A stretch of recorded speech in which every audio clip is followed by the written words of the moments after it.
Bueno, vamos a empezar este primer curso de mecánica estadística y probabilidad con algunos conceptos elementales, ¿no? Importantes de lo que es la mecánica estadística, ¿no? Como rama de la física teórica. Básicamente la mecánica estadística, ¿no? De lo que trata es establecer pues un vínculo, ¿no? Entre el mundo microscópico, ¿no? Mundo microscópico, es decir, el mundo de los átomos y de las moléculas, y el mundo macroscópico, ¿no? El mundo macroscópico pues es el mundo de los objetos sensibles, ¿no? De los objetos con los que interactuamos de forma cotidiana, ¿no? Entonces, básicamente esto es de lo que trata la mecánica estadística, ¿no? Por un lado tenemos el mundo microscópico, el mundo que escapa, digamos, a nuestra percepción sensible directa, ¿no? Y el mundo macroscópico, que es el mundo con el que interactuamos pues, de forma rutinaria, ¿no? Una mesa, una silla, en fin, todos los objetos tangibles con los que nosotros interactuamos, ¿no? Entonces, básicamente, la mecánica estadística es de lo que trata, ¿no? Es de proveer un conjunto de herramientas pues, teóricas, ¿no? Y matemáticas, ¿no? Que nos permitan hacer esa conexión, ¿no? Entonces, es un conjunto de herramientas teóricas, ¿no?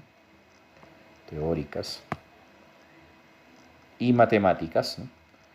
Que nos permiten hacer la conexión pues, entre el mundo macroscópico y el microscópico y el mundo macroscópico, ¿no? Entonces, esto es básicamente lo que se conoce como mecánica estadística, ¿no?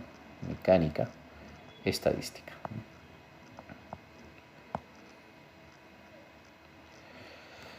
Entonces, ¿por qué es que nosotros, digámoslo así, podemos, o es necesario, ¿no? Establecer este tipo de vínculos? Porque como habíamos mencionado antes, pues el mundo microscópico está conformado por átomos, ¿no? Por átomos, luego las asociaciones de átomos pues forman moléculas, ¿no? Moléculas. eh, y básicamente estos átomos, estas moléculas están sujetos a las leyes de la mecánica cuántica, pues, ¿no? Que son las leyes que describen el comportamiento de los objetos microscópicos, ¿no? Leyes de la mecánica cuántica, ¿no? Mecánica cuántica, ¿no? Por otro lado, ¿no? Los objetos del mundo macroscópico, los objetos sensibles, ¿no? Objetos tangibles, ¿no? De diferente tipo, ¿no? Con los que nosotros interactuamos de forma cotidiana, ¿no? Objetos tangibles, ¿no? Pues estos están sujetos, por lo menos en una aproximación bastante adecuada, ¿no? Eh, a las leyes de la mecánica clásica, ¿no? Que son básicamente las leyes de Newton, las que ya todos conocemos, ¿no? Leyes de la mecánica clásica. Leyes de la mecánica clásica. Muy bien, entonces, ¿por qué es necesario establecer este vínculo, ¿no? Porque evidentemente los objetos del mundo macroscópico, ¿no? Están conformados por objetos del mundo microscópico. O sea, todo objeto sensible o tangible con los que nosotros interactuamos, pues está conformado por un conjunto, ¿no? De átomos y de moléculas, ¿no? Que forman parte, pues, de su estructura, ¿no? Entonces, es necesario establecer pues, este conjunto de herramientas que nosotros denominamos mecánica estadística para justamente, ¿no? Relacionar el comportamiento de los objetos del mundo microscópico, ¿no? con el comportamiento de los objetos del mundo macroscópico. Entonces, ese vínculo, ese lazo, ¿no? Esa conexión entre ambos mundos, ese conjunto de herramientas es lo que nos provee la mecánica estadística, ¿no? La mecánica estadística tiene esa capacidad de proveernos de un conjunto de herramientas para poder realizar pues, esta conexión, ¿no? Que por otro lado no es pues, una conexión directa como uno podría pensar, digamos, en una primera aproximación. ¿Por qué no puede ser una conexión directa, ¿no? ¿Y por qué necesitamos justamente elementos de análisis estadístico y de probabilidad? Porque básicamente los objetos del mundo macroscópico, nos vamos a poner por ejemplo, un vaso de vidrio, ¿no? Los conocemos pues un vaso de vidrio, ¿no? Que está conformado pues átomos de silicio, en fin, que puede tener diferentes moléculas, ¿no? Y medidas, ¿no? Pues un vaso de vidrio, ¿no? Aproximadamente, ¿no? Tiene 3 por 10 a la 25 moléculas, ¿no? Moléculas. Entonces, ¿qué es lo que ocurre? Uno, si uno se pone a pensar, ¿no? ¿En qué tan grande es este número? Pues es un número excesivamente grande, ¿no? Es un 3 seguido por 25 ceros, ¿no? O sea, si uno se pone a tratar de nombrar este número, pues probablemente serían 3.000 millones de billones de moléculas, ¿no? Entonces, ya sería una cuestión a veces difícil, ¿no? Desde un punto de vista lingüístico, poder nombrar siquiera este número, ¿no? Por eso lo proponemos así, digamos, en términos, pues, de potencia, ¿no? Entonces, es un número excesivamente grande. Entonces, si nosotros quisiéramos aplicar las leyes de la mecánica cuántica, que son las leyes que rigen, digamos, el mundo microscópico, a cada una de estas moléculas, pues tendríamos igual número de moléculas, de ecuaciones, ¿no? Entonces tendríamos 3 por 10 a la 25 ecuaciones, ¿no? De la mecánica cuántica, que pueden ser las ecuaciones de Schrödinger, por ejemplo, ¿no? Eh, Probablemente algunas ecuaciones un poco más sofisticadas, ¿no? Dado que no son partículas relativistas, podríamos usar la ecuación de Schrödinger para escribir, pues, el comportamiento de todas estas moléculas. Pero tendríamos este número, ¿no?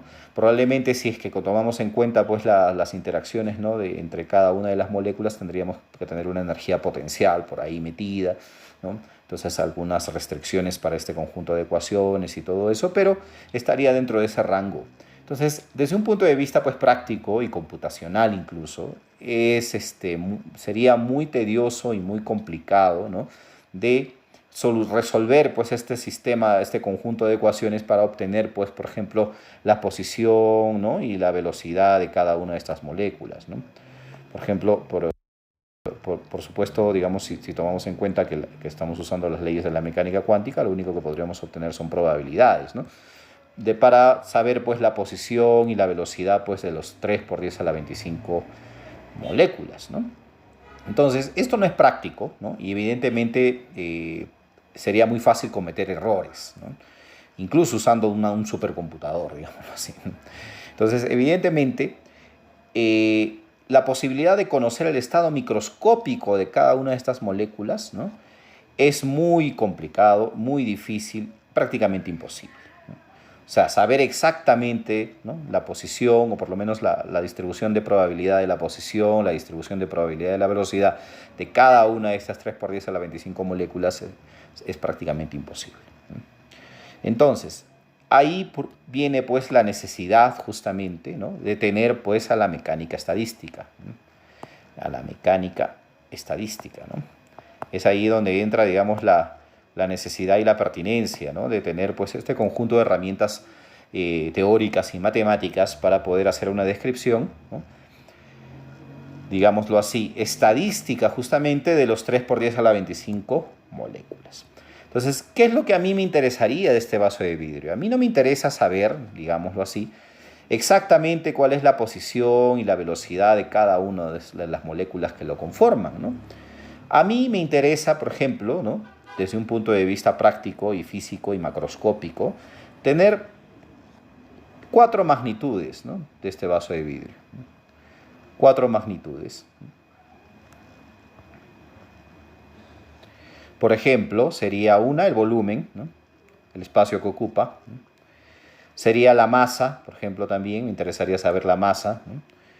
Qué cantidad de masa tiene, la temperatura a la que se encuentra, ¿no? La temperatura, ¿no? Y la presión, ¿no? Por ejemplo, ¿no? ¿No? Entonces, digamos, ¿no? Por ejemplo, son 4 magnitudes, ¿no? Importantes que a mí me interesaría saber de este vaso de vidrio, y para las cuales yo no necesito, pues, saber exactamente la posición y la velocidad de estos 3 por 10 a la 25 moléculas que conforman el vaso de vidrio. Es ahí donde entra justamente la mecánica estadística, ¿no? A mí lo que me interesa, ¿no? No es saber exactamente la posición y la velocidad, sino valores promedio, ¿no? De toda este conjunto de moléculas, ¿no? Valores promedios, desviaciones estándar, en fin, todas las herramientas que la matemática estadística me puede brindar. Y con esa información yo poder construir, ¿no? Y poder dar un valor para cada una de estas magnitudes macroscópicas, digámoslo así, ¿no? Entonces, estas magnitudes macroscópicas evidentemente van a ser función de estas magnitudes microscópicas, de la posición y la velocidad. pero van a ser función no de los valores individuales, sino de los valores promedios, ¿no? ¿Ah? Y obviamente de sus desviaciones estándar, en fin, ¿no? Entonces es ahí justamente donde entra la mecánica estadística, es lo que me va a permitir a mí saber estas magnitudes macroscópicas o tener, digamos, una idea de cuál es el valor, ¿no? Y la variabilidad de estas magnitudes macroscópicas en función de valores estadísticos de estas magnitudes microscópicas.